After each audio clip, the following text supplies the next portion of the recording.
Hello everyone. Before I get into this video, a video where it's going to be quite obvious that I don't script my videos, I'd like to say a huge thank you to everyone who donated to our charity event last night, where we streamed to go through some funny animal stories, some funny Reddit stories, and obviously appreciating everyone's pets that we have in the Discord.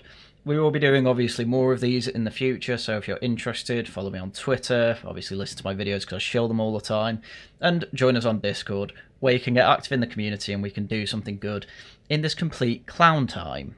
We raised just under £170 for an independent hedgehog rescue and hospital. Examples of what they do was shown in the stream as well. If you're interested, the stream happened last night. You can find it on my channel. Obviously, we'll do more of them, where we will inevitably be raising more money for animal charities, because that's what my girlfriend likes. Anyway, on to the video. So, as I say, it's going to be pretty obvious that I don't script this. This is going to be more of a stream of consciousness than anything, because the events that happened over the weekend have just been absolutely crazy. I'm not going to show pretty much any violence, apart from one picture when I get onto it, but I have seen people running around the streets, breaking shop windows, stealing, looting, people attacking black people, Muslims attacking white people. I've seen all sorts. It has been quite a harrowing of the north, I think we can say. It has not been Britain's proudest moment, and then at the same time, as I keep saying, I can understand why they're doing this, because of all the double standards we've seen from the left. We have had to experience for years now, oh, the 2011 riots, yeah, jail them all, whatever, but, you know, this was just the youth club problem. This wasn't a breakdown of law and order. Oh, Black Lives Matter? Oh, they're perfectly fine to tear down statues. In fact, I actively encourage this. Oh, police are going to do anything about it? Well, they're going to go to court and get let off, because the jury has decided that if you have reason enough to basically riot like a bunch of morons, tear down whatever you want, then you have perfectly legitimate reasons to do it and will let you off. Wow, I wonder what lesson could have been learned from that. You deface the church or statue? Well, the guy who comes over to tear all the defacing off, well, he gets approached by the police. And you've also seen people, if you're on Twitter you'll have seen it, plenty of leftists saying effectively rioting works. Well, if rioting works, then why wouldn't people who have just had to see countless, it's not really countless, but quite a few violent acts against soldiers who are defending their country, girls that they know from the local area, knife crime run amok in their streets.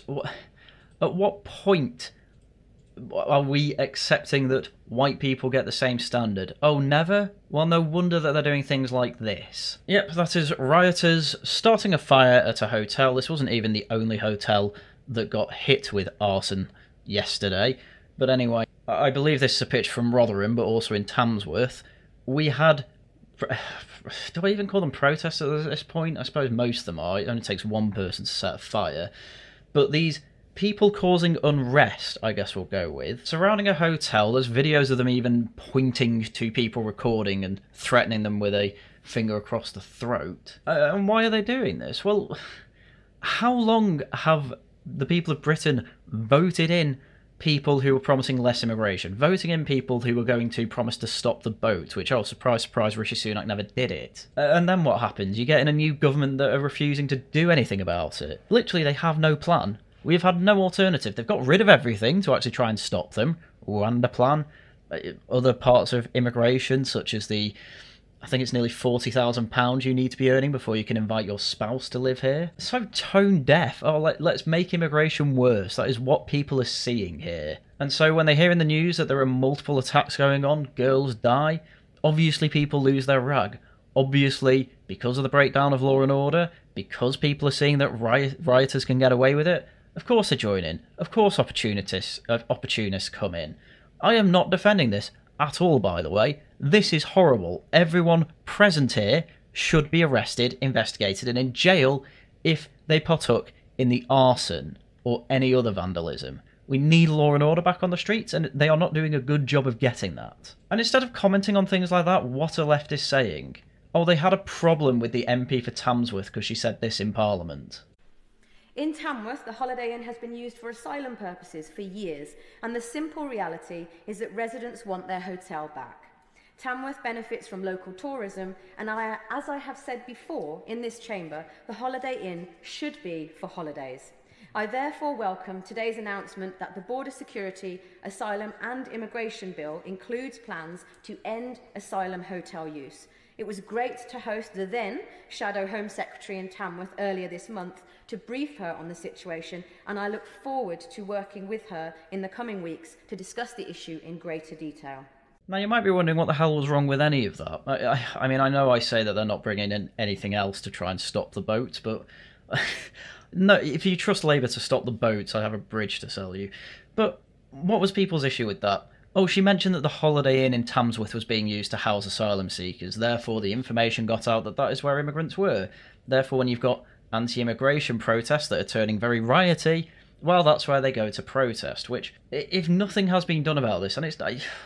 Some people are saying, oh, don't blame all this on Starmer. That is absolutely true. This was a huge failure from the Tories at the same time. And you know, what can you do in 4 weeks? The answer is actually quite a lot. You can do quite a lot in 4 weeks, if you put your mind to it. But as we'll go through, we are effectively run by a government that still thinks they're in opposition. But anyway, you have to appreciate the absurdity of, oh, it's a problem for an MP to say something that is just true and should be a piece of information the local community know. Oh, but, you know, we should blame her for that because, oh, she let people know where asylum seekers were being hotelled. I'm not being funny. People in the local community would already know that.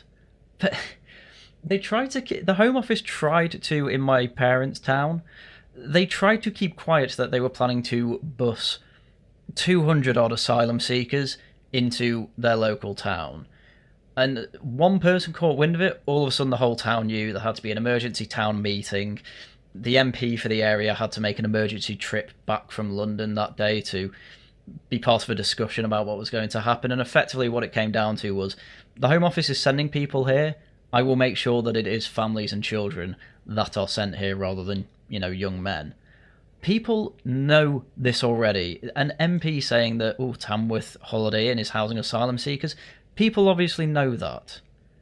Especially when the town is run on tourism, they're going to know when a hotel is not being used to house tourists. But it's completely misdiagnosing the problem. We should be in a position where local residents find out that the hotel is being used for something other than tourists, and there's no risk of something like the hotel being burned down happening because we have actual law and order in the country.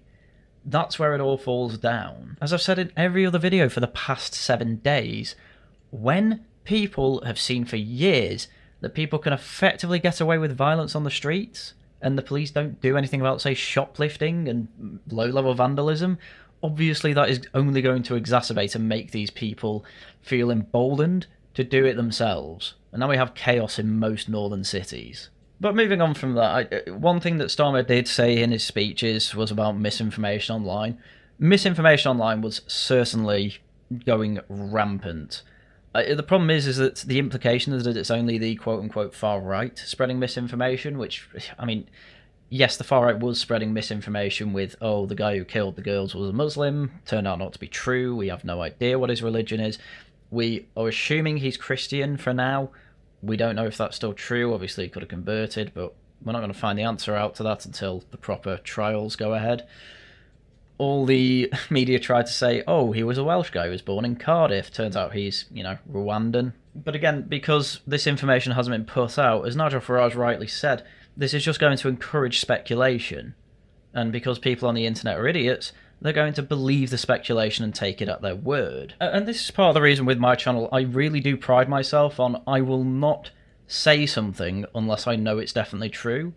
And if it's speculation or we don't know the full details of the thing, I will make it clear that we don't know that. And when I make a mistake or when I get something wrong, there is always a pinned comment. And I have a good community who are happy to point out when I am wrong or when details go off, and obviously then when that happens, that's when I make the pinned tweets, which obviously I have to thank my community for that, especially John and Tory Rebuttal, who are the two that point out when I get things wrong the most. But obviously not everyone on the right wing has that mentality, I'll say. There are people who trust people who obviously lie, I think we'll go with. And we need to be more careful with things like that, because the more misinformation that gets spread and the more we make screw-ups like that on the right, the more justified, and even I'd say justified, the Labour government and left-wingers are to say, oh, we're going to ban X in the UK, we're going to stop all all alternative media sources. You're only going to end up being allowed to watch Sky, ITV, Channel 4, and the BBC for news. They'll get rid of GB News, they'll get rid of basically everyone on the internet, and they will use a few people who managed to get fake news spread around the right wing as an excuse. But as I say, it wasn't just the right wing spreading false information. Obviously, left-wingers saying this Rwandan kid was Welsh is, you know, I guess a form of fake news, but they have the unfortunate defence of their worldview is so mental that they can actually get away with trying to say, oh, well, we really do think he's Welsh. So I'm going to ignore that one for now, because there was a very direct piece of fake news from Nick Lowe's of Hope Not Hate, of everyone. This got community noted pretty quickly, but Nick Lowe says, reports are coming in of acid being thrown out of a car window at a Muslim woman in Middlesbrough.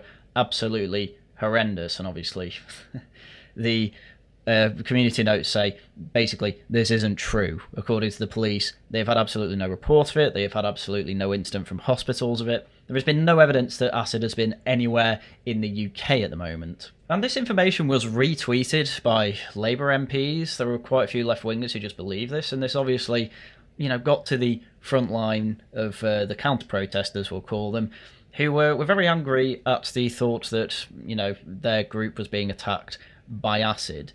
And it turned out not to be true, and it made some of them quite violent. And then we saw the result of that violence, which again I'm not putting up on the video, but again, this is what happens when you don't have law and order. Things just escalate.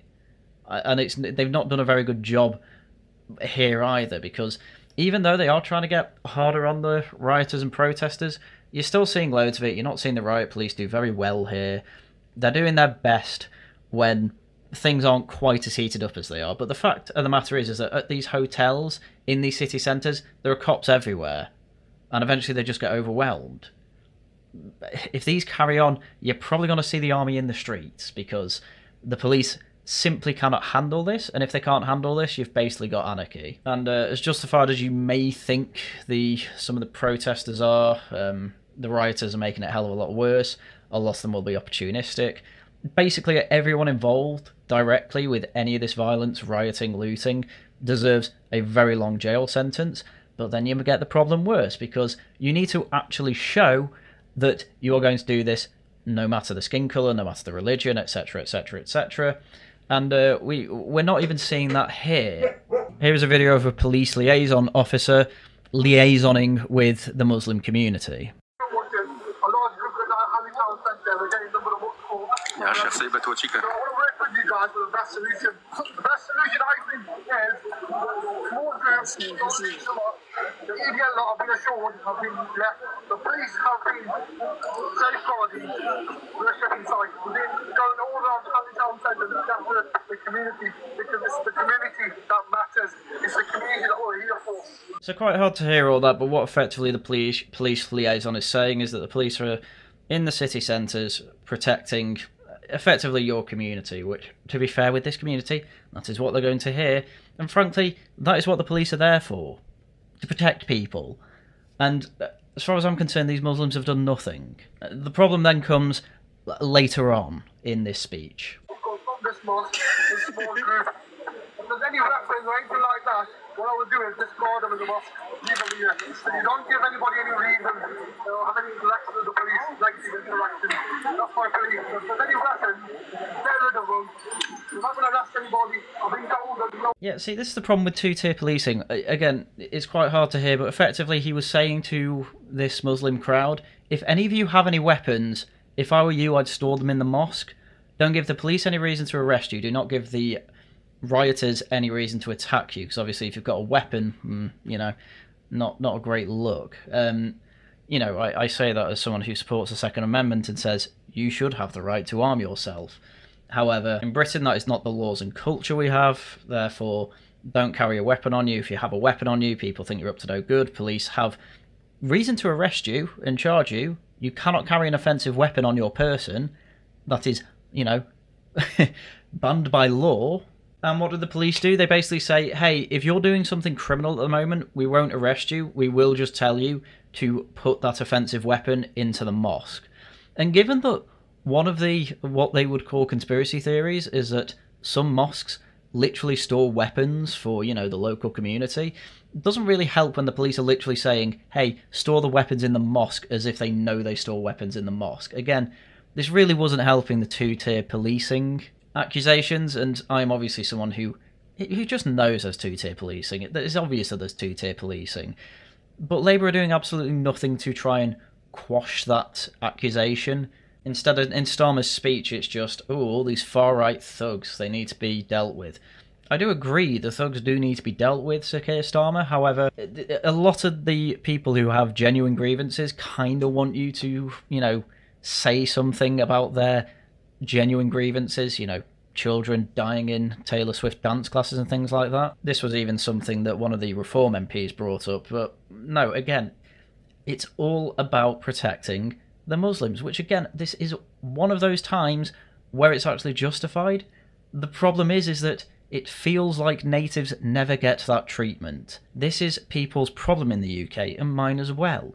It is very obvious that since the Equality Act and since Tony Blair got in, we have stratified society, and people at the very bottom are having enough of it. That does not justify the rioting, that does not justify the looting, that does not justify trying to murder and burn people in hotels. But this is a very delicate situation that is not being held very delicately. Because the fact of the matter is, if you listen to David Starkey, Keir Starmer is a lawyer and thinks that the world should be run by lawyers. And to just write Starkey's point on a postcard, lawyers are effectively robots. They are pretty bad at understanding other people's point of view. They will make their own point of view, base it on the law that they see in front of them, and then try and make ridiculous arguments for either why the defendant shouldn't be done by this law, or make ridiculous arguments for why the other person should have this law applied to them. And it makes it very easy to then make tone-deaf statements of, we will only deal with one group of people, and effectively give the other one at most a slap on the wrist. I mean, I say this, Hare Hills rioters, the ones that burned the bus down, they did go to court, have been charged, have gone to trial. A problem here could be messaging, but again, no. The actual problem is that they were doing that, and the police ran away.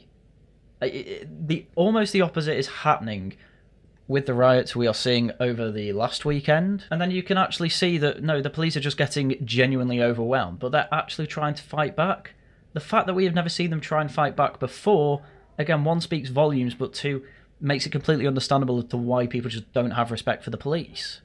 What do you expect? Basically, long story short, we effectively have a country run by lawyers, and, well, I mean, as The Simpsons said, can you imagine a world without lawyers?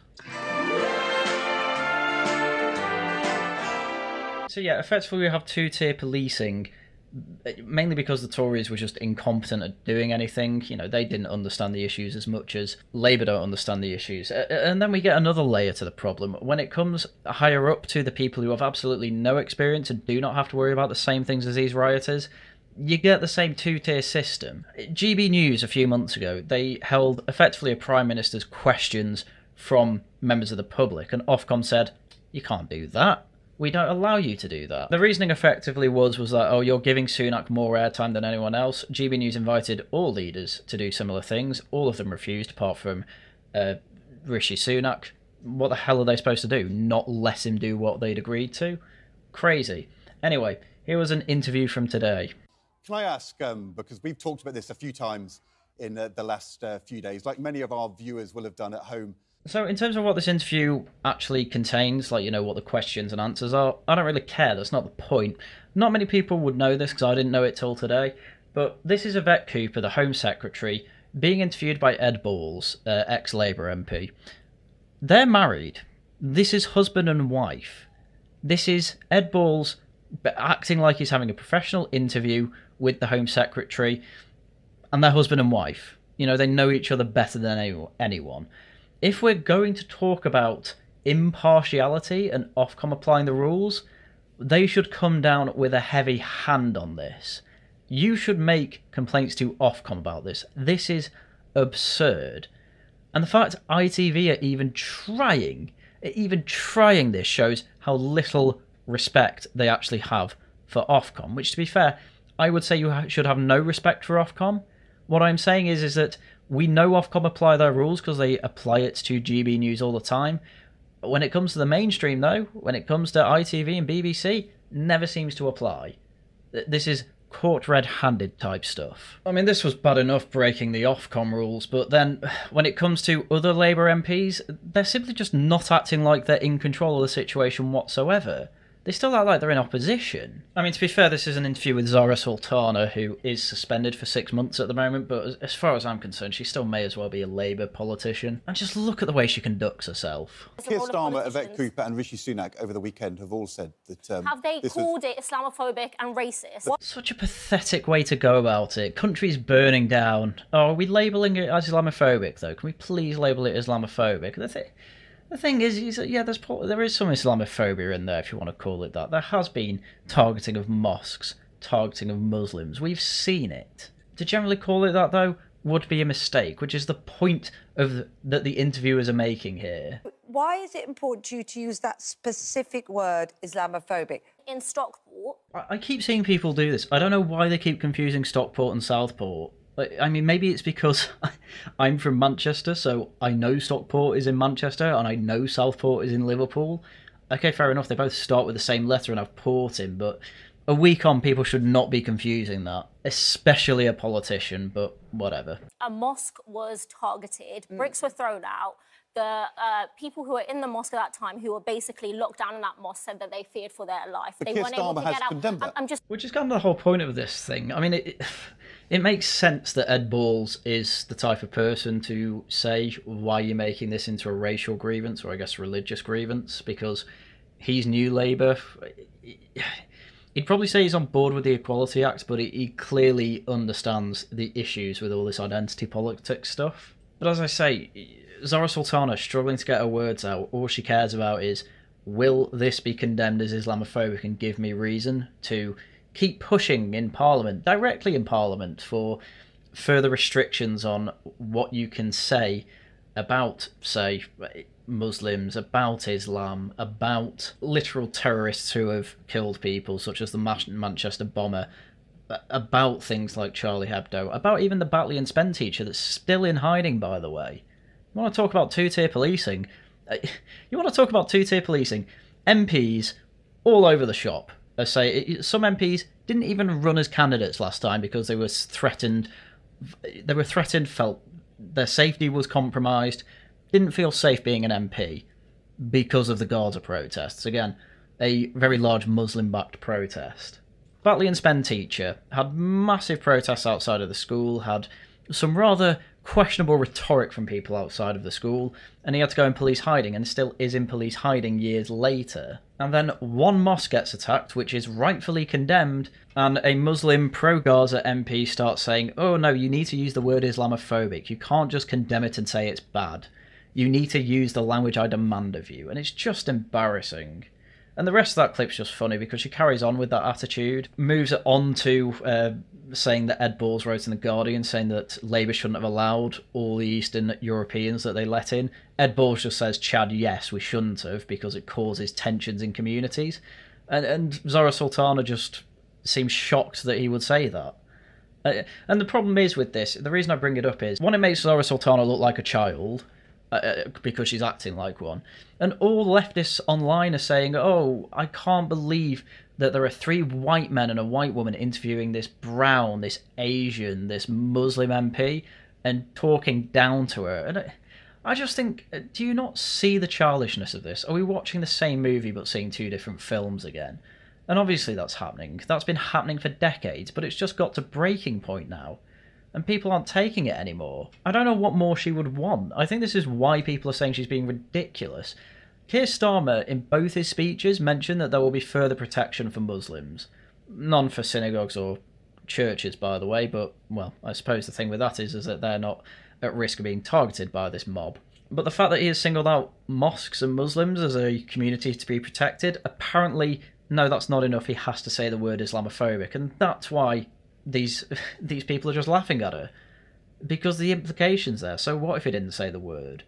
Are you trying to make things worse? Anyway, with the absolute state of the North over the weekend, Obviously, there was an emergency Cobra meeting. Keir Starmer had to cancel his holiday for, to do his job to keep the country under control, which doesn't seem to be going well at the moment. But as Sir Mark Rowley, the Chief Police Commissioner of London, was leaving the Cobra meeting, this is what happened. Are we going to end two-tier policing, sir? I think my favourite part is the interviewer who just said, "All right," because that was a completely unreasonable response to that, obviously. Now, when it comes to human psychology, you got to realise that Mark Rowley did that not because he's angry necessarily at the interviewer, though he is probably annoyed to have heard the question. There was a non-zero chance that the reason he did that is because he went into that Cobra meeting, said, two-tier policing is what is brought up all the time. We have to actually stop doing that. We actually have to start policing everyone equally. And he was probably told no. He was probably told no because you've got to bear in mind, Labour is under the thumb of Muslim intimidation. They have openly said that multiple times. Jess Phillip, as much as she tries to blame it on men, and only men, it's not worked. Nobody believes that. And so it's ended up that Mark Rowley is probably in a position where he actually wants to do this job quite well, or there is a chance he wants to do this job quite well. He was told he can't, and then when asked about two-tier policing, his mind probably went, can't answer that, I'm really annoyed I can't answer that, break microphone. Of course, it's either that or he just hates people who thinks there's two-tier policing and he doesn't think there's two-tier policing. We don't know yet, but I want to put out that alternative that actually Mark Rowley could be incredibly annoyed at the situation, that he can't actually police his streets properly. He knows he's lost control of his streets, and he knows he can't do anything about it. I mean, that would frustrate anyone who is going to be blamed for losing control of the streets. And I wouldn't be shocked if there is further unrest throughout the week, and especially next weekend. I can't see this at all helping the situation. I don't see what they are doing that is improving things. All they are doing is saying they're upping police numbers, they're upping surveillance, they're going to stop people getting on trains who are moving from place to place. Okay, they'll just get a car then. They'll get in a car. Do you think rioters and people who want further unrest are going to stop when they see hotels burning, when they see shops looted, when they see the police not being able to keep the streets under control? No, it's only going to get worse. And it will get worse before it gets better. I don't see an easy way out of this. I don't really see the Labour Party having any improvement from this whatsoever. I think they'll be at their lowest after this week or this whole event. The only way is up, but I can't see them ever being seen favourably at all. Keir Starmer won the election with 0 favourability rating. He's now at like -19 or something. It's not going well for them, and they don't seem to be trying to deal with any of this in a good and proper manner. They appear to be doubling down on the two-tier policing rhetoric. When Mark Rowley is asked about that, obviously he has a bit of a tantrum. Exactly why, it's hard to say, but clearly Mark Rowley does not think that the government is going on the correct path for it. That is one thing I can guarantee from that meeting. That either means one of two things. Either he doesn't think that the police are going to be getting enough support from the government, or he actually understands that to police streets and get it back into working order, you need to get rid of two-tier policing, and they are not refusing to move away from that plan. Either way, it's something that only time will tell. Anyway, as I say, this was quite a bit of a mess of a video, to be honest, but typically people tend to like that anyway, because this is a bit of a stream of conscious. There was way too much to talk about. If I did plan it out, it'd end up being over probably 2 hours long, but to be honest with you, you can all find these images and all of these things I'm referencing quite easily through Google and Twitter. They are not hard to find. There is no need for me to put further violence up on the screen when it's all I've done for a week. It gets depressing when you see it quite a lot, but I can still talk about it. You can listen to it in the background while doing whatever, and obviously I hope you enjoy it. But obviously we had the white pill yesterday of raising money for the Hedgehog charity. I've had actually messages that further donations have been made since then, so we're going up. Hopefully it will reach 200 before too long, and hopefully those hedgehogs will be saved. Anyway, shill time. As far as I'm aware, I'm guaranteed one stream this week, which is tomorrow, which is the newscast. So if you were interested in my stream of conscience here, definitely join us over at the Worcester Club, link down in the description, where we will be doing a newscast of all the news from the week, inevitably it will be mostly about these sodding riots. As for regional variations, as far as I'm aware, I've not heard that it's not on, but also, as people may have heard, Tale Features channel appears to have been not quite yeeted, but there's no content on it. I have no idea what's happened there. I have not heard anything. That is the type of thing that if a Tailed Feature had been yeeted, we'd all know about through Twitter. So TBD on stream for Wednesday, and I guess if that's the case, I'll let you all know on Twitter. That's all I can really do for now. Hopefully it'll be on, because we could use some respite, but I don't know what's going on yet. You'd expect to hear something by now, but he's a busy man, our Tailed, so I'll let him off. Anyway, if you enjoyed this video, please like, subscribe, favourite, join as a member if you so wish. You get some advantages by, you know, I see your comments first, you get extra emojis, things like that. It's not much, but I'm not the type of person that wants to, you know, give all these promises out to members when really all it's there for is to say, you know, it gives me a bit of a direct income. That's more what it is. So if you think I've earned that, please do consider becoming a patron for that. These videos take work, and as much as I enjoy the hobby, it's nice to, of course, get a financial reward for it. So thank you very much, obviously, to all of those who do it, and obviously thank you to everyone who donated yesterday. And with that, that's everything I had for you today. So once again, thank you very much for watching, and until next time, goodbye.